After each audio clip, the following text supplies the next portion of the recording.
چند باتیں میں چاہتا ہوں کہ ترکی کی تاریخ کے بارے میں بھی ظاہر بات ہے کہ یہ اس وقت تفصیل کے ساتھ تو بیان کرنے کا کوئی امکان نہیں ہے. چند باتیں میں چاہتا ہوں کہ سیلینٹ فیچرز آپ حضرات کے سامنے آ جائیں. یوں سمجھیے کہ 13ویں صدی عیسوی، یہ 20ویں صدی عیسوی ختم ہو رہی ہے، آج سے 700 سال پہلے کے ماحول میں آپ جائیں. اس وقت خلافت بنو عباس کا خاتمہ ہوا. 1258 عیسوی میں فال آف بغداد، تاتاریوں کے ہاتھوں بغداد کی تباہی ہوئی اور خلافت بنو عباس کا چراغ گل ہو گیا. عربوں کی سیادت و قیادت اس وقت سے ختم ہو گئی. جو خلا پیدا ہوا وہ اس قوم نے پر کیا جن کے ہاتھوں عذاب آیا تھا. ہے آیا فتنہ تاتار کے افسانے سے، پاسباں مل گئے کعبے کو صنم کھانے سے. ایک انٹرم پیریڈ تو ایسا گزرا ہے کہ جس میں طوائف الملوکی تھی. ظاہر بات ہے کوئی بڑی تہذیب، بڑا تمدن، بڑی سلطنت ختم ہوتی ہے تو دوبارہ اس کی جگہ پر کسی دوسرے سٹرکچر کے بننے میں وقت لگتا ہے. درمیان میں وہ طوائف الملوکی، چھوٹے چھوٹے سلطان، چھوٹے چھوٹے عمراء، چھوٹی چھوٹی حکومتیں پورے عالم اسلام. لیکن رفتہ رفتہ یہ جو ترک ایک اصل میں یوں سمجھیے کہ ایک نسل ہے، قوم ہے. ہم مغل کو علیحدہ سمجھتے ہیں، ترکوں کا اصل میں مرک بھی ترک ہے. یہ سب ترکان ہیں، ان کی مختلف نسلیں. ترکان تیموری کو ہم مغل کہتے ہیں. ترکان صفوی کی حکومت قائم ہوئی ایران میں. ترکان تیموری یعنی مغلوں کی بہت بڑی مملکت قائم ہوئی ہندوستان میں. ترکان سلجوقی سب سے پہلے دائرہ اسلام میں داخل ہوئے تھے اور وہ خلافت بنو عباس کے دور میں ہی بہت کافی پاورفل ہو چکے تھے. چھوٹے چھوٹے علاقوں میں ان کی حکومتیں تھیں. اسی زمانے میں مشرق و مغرب میں ہر جگہ پر پورے عالم اسلام میں سب سے زیادہ مضبوط حکومتیں جو تھیں وہ غلاموں کی تھیں. ہندوستان میں 1206 میں دلی کے تخت پر قطب الدین ایبک بیٹھے غلام تھے. پھر وہ التتمش، یہ سب خاندان غلامہ ہیں. ادھر مصر میں مضبوط حکومتیں دو ہی تھیں. ہندوستان میں خاندان غلامہ کی، ادھر مصر میں ممالک، مملوک کہتے ہیں غلام کو، ملکیت ہے. یہ سب ترک ہیں. تو ان دونوں کی حکومتیں عظیم ترین قائم ہوئی. ہندوستان میں تو دور کئی آئے. ہندوستان میں پہلے خاندان غلامہ، پھر خلجی، لودھی، سادات، مختلف خاندان. کچھ 325 برس تو اس میں گزرے. 1206 سے 1526 تک 320 برس میں یہ کئی خاندانوں کی حکومتیں توڑ پھوڑ ہوتی رہی. پھر 1526 سے مغل آئے. کہنے کو تو 1857 تک رہے، لیکن حقیقت میں 150 برس ہیں ان کے، جن کو کہا جائے کہ صحیح ان کی عظمت کا دور ہے. یہ جو 6 بادشاہ ہیں، بابر، ہمایوں کا تو خیر نہ ہی شمار کیا جائے، اکبر ہے، پھر جہانگیر ہے، شاہجہاں ہے، اورنگزیب. اس کے بعد جو ہے طوائف الملوک ہندوستان میں بھی ہو گئے. لیکن اسی صدی میں 13ویں صدی کے اختتام کے قریب 1288 میں ایک ترک سردار ارطغرل کا بیٹا عثمان، یہ خاندان عثمانی جو ہے حضرت عثمان سے کوئی تعلق نہیں ہے ان کا. یہ اکثر لوگ چونکہ اس میں بھی مغالطے میں نے دیکھا بڑے بڑے پڑھے لکھے لوگ، امریکہ کے ڈاکٹرز بھی اس مغالطے میں تھے کہ شاید ان کا تعلق حضرت عثمان سے، جیسے بنو عباس کا حضرت عباس سے ہے تو یہ عثمانی سلطنت جو ہے یہ شاید یہ حضرت عثمان کی نسل سے ہے. اس کوئی تعلق نہیں، یہ تو ترک ہے. عثمان بیگ اس کا نام تھا سردار کا. اس نے چھوٹی سی حکومت قائم کی. ویسے تمام مسلمانوں کی حکومتیں تھی. اناطولیہ پورا کا پورا جو ہے مسلمانوں کا تھا، مختلف چھوٹی چھوٹی ریاستیں. لیکن عثمان بیگ نے 1288 میں اس وقت کا جو ترکی ہے اس کا شمال مغربی کونا، صرف ایشیائی ترکی، اس میں چھوٹی سی حکومت قائم کی. 1288 سے لے کر اس کے بعد یہ حکومت جو ہے تسلسل کے ساتھ قائم رہی. اور فرق یہ ہے کہ ہندوستان میں تو جیسا کہ میں نے عرض کیا اس عرصے میں بہت سے خاندان آئے اور ختم ہوئے. مغلیہ دور آیا، ختم ہوا، پھر انگریز بھی آ گئے. لیکن یہ کہ 1288 سے لے کر اب یہ 1992 تک وہ سلسلہ وہاں قائم ہے، کوئی رخنہ نہیں ہے. عروج و زوال انہی کے درمیان آئے ہیں. کبھی ان کی سلطنت بہت پھیل گئی، کبھی سکڑ گئی. پھر یہ کہ آج بھی بہرحال پورا ایشیا مائنر جس کو آپ کہتے ہیں، ایشیا کوچک، اناطولیہ کا پورا علاقہ، اور یورپ میں بھی بہرحال 3% ان کا رقبہ جو ہے یورپ کے اندر بھی ہے. آج بھی وہ مملکت قائم ہے. اور اس مملکت کے اندر نوٹ کیجئے پورے 400 برس تک خلافت رہی. ویسے تو 600 برس سے زائد ہو چکے ہیں 1288 سے لے کر، اور یہ 1992 تک یہ تو 700 سال کی حکومت ہے. لیکن یہ کہ خلافت جو ہے وہ 1520 سے شروع ہوئی. یہ ذرا ذہن میں رکھیے جبکہ انہوں نے حجاز کو بھی فتح کر لیا، مصر کو بھی فتح کر لیا، عظیم ترین 3 بر اعظموں پر دنیا میں کوئی اور حکومت اور کوئی اور سلطنت اتنی عظیم نہیں تھی جتنی کہ اس وقت سلطنت عثمانیہ تھی۔ پورا حجاز، پورا یمن، پورا عراق، شام، مصر، اور پھر یہ لیبیا، الجزائر، تیونس تک، یہ سب کے سب پورا ایشیا مائنر، اور جیسا کہ میں نے عرض کیا بہت بڑا رقبہ، تمام بلقان سٹیٹس، ہنگری اور یہ علاقے جو ہیں یوگوسلاویا، سب کے سب جو ہیں یہ ایک مملکت 3 بر اعظموں کے اوپر محیط۔ تو 1520 سے خلافت شروع ہوئی ہے اور 1920 سے لے کر 1924 4 سال میں درجہ بدرجہ ختم ہوئی ہے۔ وہ بھی میں آج آپ کو بتاؤں گا کہ وہ درجے کیا ہیں۔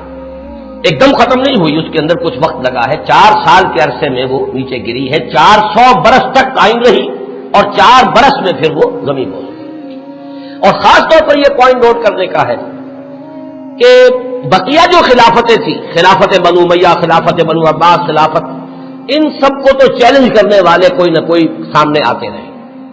بنو امیہ کی خلافت کو چیلنج کیا پہلے حسین ابن علی نے رضی اللہ تعالی عنہما، پھر حضرت عبداللہ ابن زبیر نے رضی اللہ تعالی عنہما، پھر یہ کہ خلافت بنو عباس کو چیلنج کرنے والے حضرت زید، حضرت حسن کی اولاد میں سے رضی اللہ تعالی عنہ، پھر انہی کی اولاد میں سے ایک اور نفس زکیہ اٹھے جن کا نام اصل میں محمد ابن عبداللہ ہے، نفس زکیہ ان کا لقب ہے۔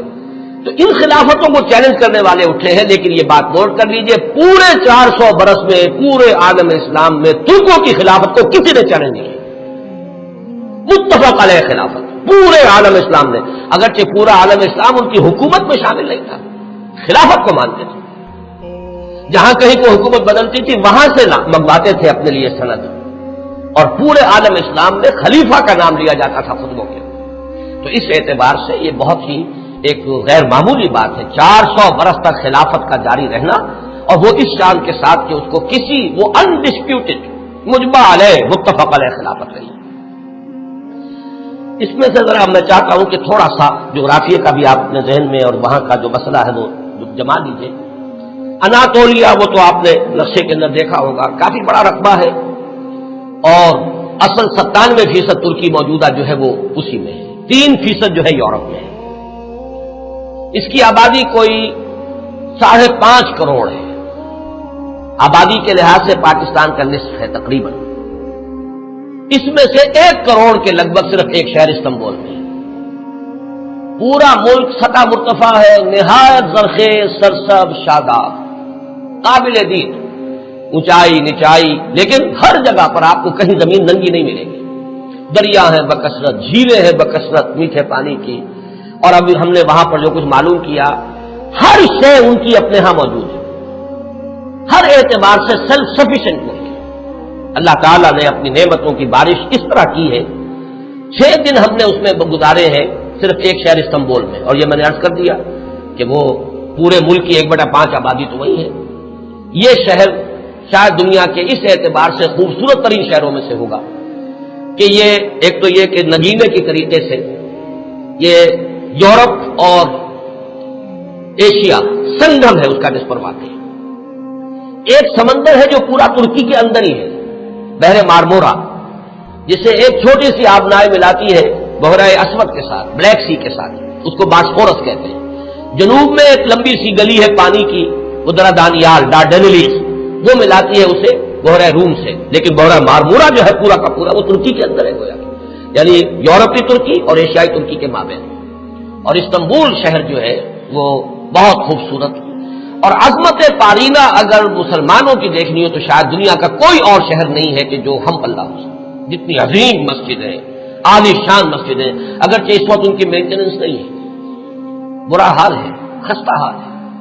حضرت ابو ایوب انصاری رضی اللہ تعالیٰ عنہ کا مقبرہ بھی بہت خستہ حالت میں، اس کے ساتھ جو مسجد ہے مغرب کی نماز ہم نے وہاں ادا کی ہے، لیکن یہ کہ نظر یہی آیا کہ صرف وہی لوگ تھے کہ جو وہ ڈاکٹرز کا پورا گروپ آیا ہوا تھا، مقامی آبادی بہت کم نہ ہونے کے برابر۔ اس اعتبار سے عظمت پارینہ دیکھنی ہو تب بھی جا کر دیکھیے، اور اسلام کی بیچارگی دیکھنی ہو تب بھی وہیں جا کر دیکھیے۔ یہ دونوں کنٹراسٹ آپ کو وہاں نظر آئیں گے کہ عظیم ترین مسجدیں وہاں ہیں۔ ہماری بادشاہی مسجد تو اپنے یعنی یوں سمجھیے کہ صحن کے رقبے کے اعتبار سے ہم کہہ دیتے ہیں دنیا کی سب سے بڑی مسجد ہے، لیکن وہ تو صحن ہے، باقی یہ کہ ان کے جو عظیم الشان حال انہوں نے بنائے ہیں، جتنے عظیم، جتنے بلند، ان کو دیکھ کر انسان حیران رہ جاتا ہے۔ سلطان محمد فاتح کی مسجد، سلطان سلیمان کی مسجد، ایک ایک مسجد ان میں سے جو ہے اپنی جگہ پر عظمت کا بہت بڑا نشان ہے۔ اگرچہ جیسا کہ میں نے عرض کیا اس وقت حالت جو ہے ان کی اکثر و بیشتر خستہ ہے۔ ایک دن کے لیے ہم برسا، ایک شہر برسا اس وقت کہلاتا ہے، یہ بروسا ہے پرانا، بے رے واو صاد ہے۔ اور جب سلطان ارطغرل کے بیٹے سلطان نے عثمان نے جب سلطنت قائم کی تھی تو پہلا دارالخلافہ یہی تھا۔ یہ ایشیائی حصے میں ہے، تقریباً کوئی 150-200 میل کا فاصلہ ہوگا استنبول سے۔ وہاں کے حالات مختلف ہیں۔ وہاں سلطان بایزید یلدرم کی بنائی ہوئی مسجد جو ہے بہت عالیشان ہے اور اس وقت بھی وہ بہت آباد ہے۔ ہم حیران ہوئے وہاں دیکھ کر کہ وہاں ایک ظہر کی نماز ہم نے پڑھی ہے 2 دن قبل، لیکن محسوس ہوتا تھا کہ جمعے کی نماز ہے۔ ظہر کی اذان سے پہلے کثیر تعداد کے لوگ موجود ہیں۔ اتنا کنٹراسٹ بھی شاید دنیا میں آپ کو کہیں نظر نہ آئے کہ استنبول کا حال وہ ہے کہ حضرت ابو ایوب انصاری کی مسجد جو ہے وہ بھی ویران پڑی ہوئی ہے رضی اللہ تعالیٰ عنہ۔ لیکن یہ کہ برسا کے اندر جا کر آپ دیکھیے تو وہاں پر یہ ہے کہ ظہر کی نماز ایسا محسوس ہے کہ جمعے کی نماز ہے۔ اذان سے پہلے نصف مسجد بھری ہوئی تھی اور اس کے بعد جو ہم نے دیکھا ہے ان کا جوش و خروش اور پاکستانیوں سے نہایت محبت، وہ بھی وہی نظر آتی ہے، استنبول میں نہیں۔ استنبول تو ہر اعتبار سے مغربی تہذیب کے اندر بری طریقے سے یوں سمجھیے کہ پوری طرح گم ہو چکا ہے۔ وہاں آپ محسوس نہیں کر سکتے کہ کوئی مسلمان ملک ہے۔ باقی یہ کہ جیسا کہ میں نے ابھی عرض کیا تھا کہ اگرچہ اللہ تعالیٰ نے اپنی دولت جو ہے مادی دولت کے خزانے ہر طرح سے انہیں دیے ہیں، لیکن معاشی حالات نہایت ناگفتگو ہیں۔ انفلیشن آسمان سے باتیں کر رہی ہے، کرنسی کی قیمت اس تیزی کے ساتھ گرتی ہے۔ وہ کچھ اعداد و شمار لے کے آئے ہیں میرے ساتھ، چونکہ چھوٹے بھائی برادر عزیز اقتدار احمد تھے، ندا میں انشاءاللہ تعالیٰ وہ چیزیں تفصیل سے آئیں گی فیکٹس اینڈ فگرز کے ساتھ کہ کس طرح ہر مہینے ان کی جو کرنسی ہے اس کی قیمت گر رہی ہے اور کس طرح یہودیوں نے انہیں چنگل کے اندر لے رکھا ہے اور پوری معیشت جو ہے یہودیوں کے قبضے میں ہے۔ ان کے ہاں ہر چیز جو ہے کنزیومر گڈ، بس اس کی کھپت ہے، جو خرچ کر دینے والی چیزیں ہیں، لباس ہے، مختلف چیزیں ہیں، ان کی محتاط بازاروں میں بھری نظر آئے گی۔ لیکن یہ ہے کہ ان کی جو یعنی یوں سمجھیے کہ شراب پانی کی طرح، ایک عجیب کنٹراسٹ ہے اس اعتبار سے بھی، خنزیر وہاں نہیں کھایا جاتا، لہذا یہ تو اطمینان ہوتا ہے آپ جہاں جائیں چاہیں جا کے کھانا کھا لیں، آپ کو پتا ہے یہاں حرام چیز کھانے میں نہیں ہے، لیکن شراب پانی کی طرح پی جاتی ہے۔ یہ بھی تضاد ہے۔ یہاں تک کہ واقعہ یہ ہے کہ ہمارا ایک گائیڈ تھا، اس نے کہا بڑے ہی فخر کے ساتھ، ایک جگہ جب ہم جا رہے تھے حضرت ابو ایوب انصاری رضی اللہ تعالیٰ عنہ کی مسجد کی طرف، اس نے ایک علاقہ بتایا اور اس نے کہا یہ اتنے ریسٹورانٹ جو آپ کو نظر آ رہے ہیں یہ سب شراب اور ہر جگہ ہے، لیکن رمضان میں یہ سب بند ہوتے ہیں، رمضان میں ہم شراب نہیں پیتے۔ ہم نے کہا رمضان ہی میں نہیں پیتے تو یہ باقی شراب، باقی تو پیتے ہیں۔ کسی نے پوچھ لیا کیا روز؟ ہاں روز پیتے ہیں۔ وہ بالکل کوئی اس کے اندر کوئی گلٹی کانشنس، کسی طرح کی کوئی انہیبیشن، کوئی کسی درجے کی کوئی شرمندگی ختم نہیں، لیکن رمضان میں یہ سب بند ہوتے ہیں رمضان کے اندر۔ تو میں نے کہا کہ اللہ کرے کہ یہ رمضان ہی پورا سال ہو جائے، کوئی ایسی شکل بن جائے کہ پورا سال ہر روز عید نیس کے حلوہ خورت کسے، اللہ کرے کہ پورا سال جو ہے وہ رمضانی کی شکل بن جائے تاکہ وہاں سے شراب کی لعنت کا خاتمہ